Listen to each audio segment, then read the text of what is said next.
മുത്തിന് എബ്രായയിൽ പെനിന്നീം, ഗ്രീക്കിൽ മാർഗറിറ്റീസ് എന്നാണ് പറയുന്നത്.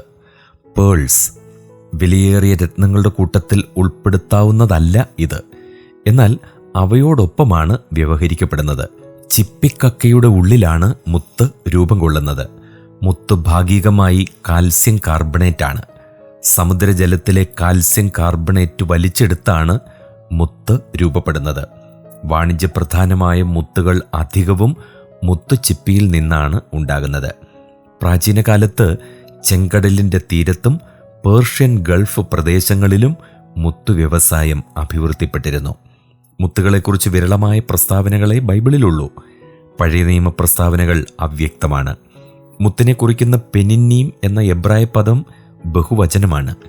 യോബ് 28:18, സദൃശവാക്യങ്ങൾ 3:15, 8:11, 20:15, 31:10, വിലാപങ്ങൾ 4:7. വിലാപങ്ങൾ 4:7 മലയാളത്തിൽ വിവർത്തനം ചെയ്തിരിക്കുന്നത് പവിഴം എന്നാണ്. ഇതിൻ്റെ സ്ത്രീലിംഗ രൂപം പെന്നീനാം ഒരിടത്ത് പ്രയോഗിച്ചിട്ടുമുണ്ട്. എൽക്കാനയുടെ ഒരു ഭാര്യ പെനിന്നിയാണല്ലോ. 1 ശമൂവേൽ 1:2-4. മാർഗരറ്റ് എന്ന വാക്കിൻ്റെ അർത്ഥവും മുത്ത് എന്നത്രേ. മുത്തിൻ്റെ ഗ്രീക്ക് രൂപം മാർഗറിറ്റീസ് ആണ്.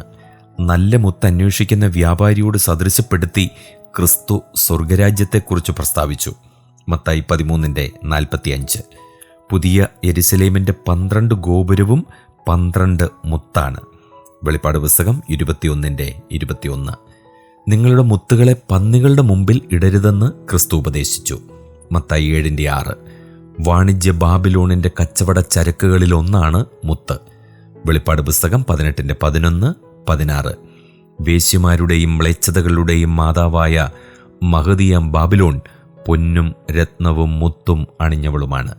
വെളിപ്പാട് പുസ്തകം 17:4.